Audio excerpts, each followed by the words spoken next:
the first sip of coffee in 2022. So it's 9 a.m., January 1st, 2022.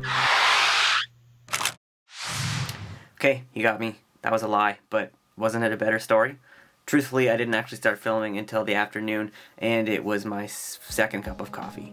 But it was the first sip of the second cup of coffee of 2022.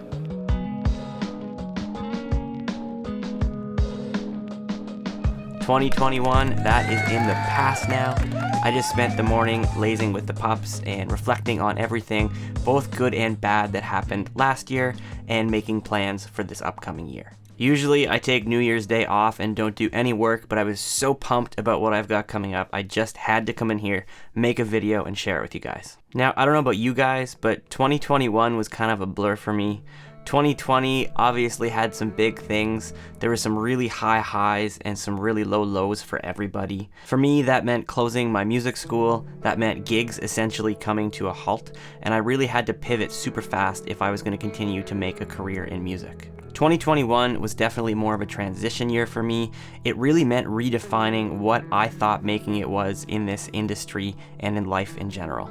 Until relatively recently, in the grand scheme of things, I thought that making it in music meant full-time gigging or being a professional studio musician, and I always kind of got down on myself because I had to teach all the time in order to keep my bills paid. This definitely caused some serious discontentment within myself and in my life, and I really had to work hard to change my thoughts about what it really means to make it. The truth of it is, if I look back on it, the reason I got into music was just to connect with people.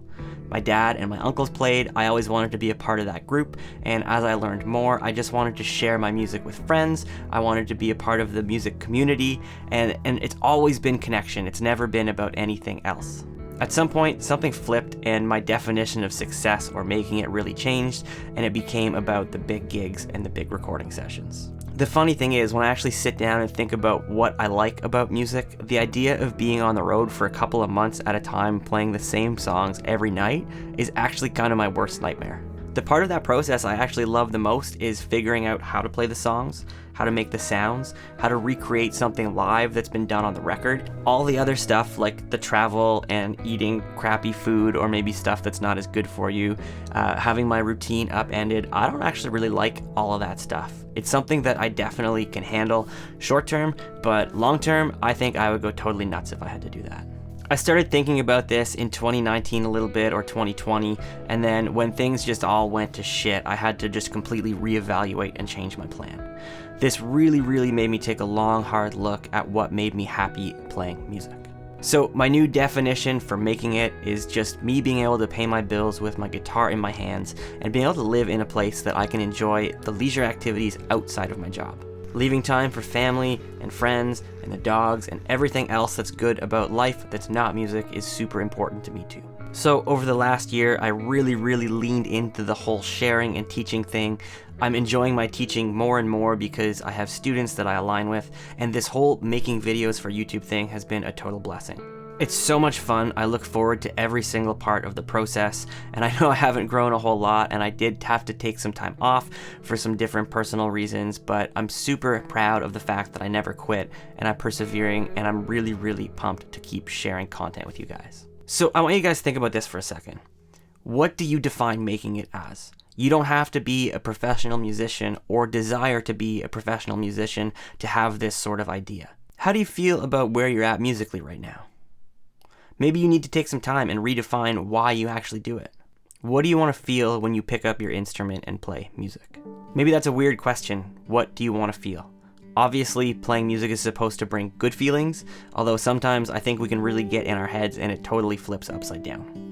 I think if you spend some time and figure out how you want to feel, you can design how you incorporate music into your life around that thought. Like I said earlier, for me, it's connection. So if I remind myself of that before, during, and sometimes after a musical experience, I tend to be a much happier person. When I'm happier with my playing and my experience, I tend to want to play more. When I play more, I get better.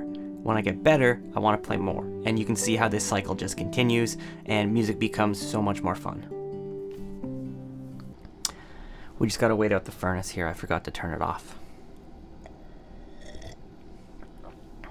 What's worse is sometimes I forget to turn it back on, and it's, I don't know if you know what it's like in Northern Ontario, but it's pretty cold, and my partner Kelly's not too stoked when I do that. I'll turn it back on today, though. I hope. 3 hours later. I didn't remember to turn it back on until I started editing this, so it's a good thing I said that and edited it today. Okay, so let's talk 2022, let's talk goals, and let's talk the big announcement. First, let's start with a challenge for you guys.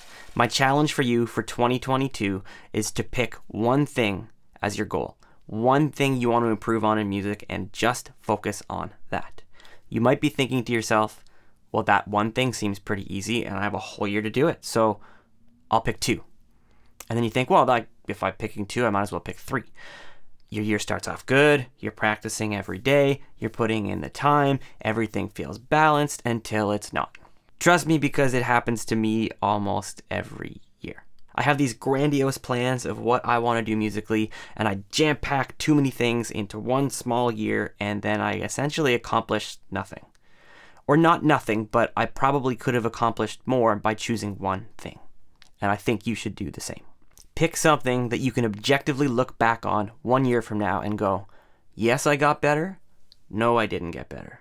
So what happens if you pick your one goal and you work really hard at it, you put the time in, you don't burn out, and by July, you've accomplished your goal? Sweet, congratulations, 6 months, that's amazing. You still have 6 months left. Pick one more small goal. You have 6 more months to complete that. If you do, amazing. You did 2 things when you set out to do 1, and you didn't do what you did last year where you picked 7 things and did nothing. And just so you know, I'm mostly speaking to me, because I do that a lot. Okay, so let me define mine for you. I want to get better at improv. I bet you that's a pretty common goal. So for me, I want to be able to play more fluidly over and through changes. I want to try and incorporate some more outside sounding notes into my playing, which I bet is most people's goal. I'm already a pretty competent improviser. I understand the cage system. I understand chord tones. I know where notes are on the neck, but still I feel like my playing isn't as musical as I want it to be. That's a really, really vague goal. So I need to set some specific metrics in place to know whether I've met my goal and to just give myself some steps along the way. I'm going to do this by learning different songs, and I'm actually going to take the time to transcribe them and figure out what made the sound. Is it mixolydian? Is this a flat 5?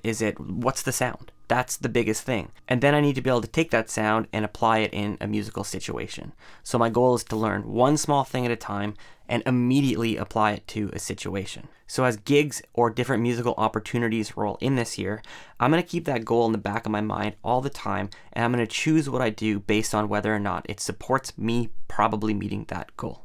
I think for me, that means playing more music that I want to play. That means connecting with musicians I want to connect with just because I enjoy it and not because of a paycheck. Now, not everybody is in that position if you're a professional musician or even if you're not. For me, again, I'm so fortunate that I have teaching as my main income that I can be a little bit fussier with the gigs I'm picking.